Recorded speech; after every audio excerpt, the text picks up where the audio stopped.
Contact! Here we go, James.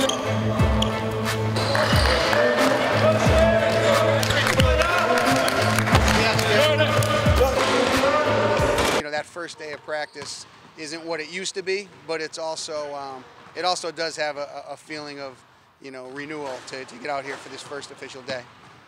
You know, where a lot of times during the summer you're spending more time doing some individual skill work and trying to get guys better at some of their weaknesses. Now you're much more focused on team and putting the pieces of the puzzle together.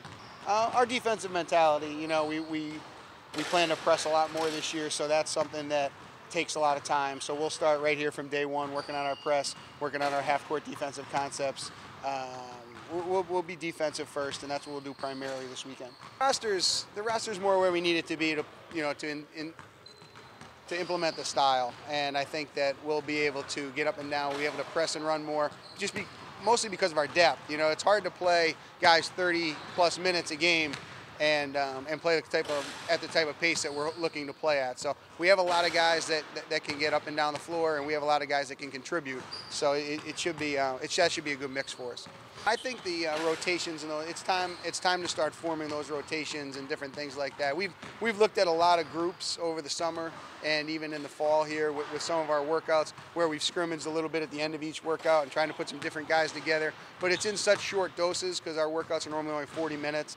It's hard to get a true indication of, you know, what the pecking order is, who belongs where, and this is the time for the players to figure that out for us. It's a huge advantage to be able to work with your freshmen in the summer. Most of our guys came here at the end of May, even the freshmen. So to have them from, you know, May, June, July, August, and September gives them a really good head start on what you're trying to do. Having them 12 months a year now, I don't think you ever get too far out of shape. But now when you start extending practices to 2.5, 3 hours, that's a little bit of a change for them. But we've spent a decent amount of time on the track and in the weight room and trying to get their bodies prepared for that. But you know, these longer practices have a little bit of wear and tear on the body, but I don't think anybody, you know, is coming into it in bad shape. They just need to get in game shape. Yeah, I'm hoping to play 10 guys regularly, maybe at times 11. You know, sometimes you shorten that a bit in the second half, but I think going into it, you'll see 10, 11 guys regularly in the first half of games. I perceive it to be great, you know, but they haven't had any adversity yet. You know, nobody's been, you know, the minutes haven't been distributed and everybody's undefeated, so the feel is always good at this time of year. I think if you struggle with chemistry issues in the first week of October, it's going to be a long year. But we have our guys gotten along really well, and we've had great spirit in the workouts. It seems to be a good group to work with.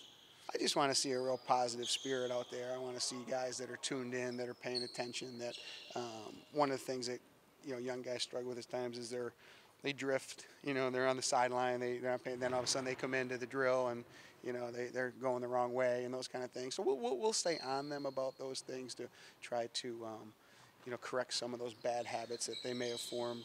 And a lot of them haven't been used to standing on the sideline much. So I really want to just see an energy level, an alertness, and you know, and a coachability. I want these guys to be paying attention to myself, paying attention to the assistants, and being able to come out here and do what we're asking them to do.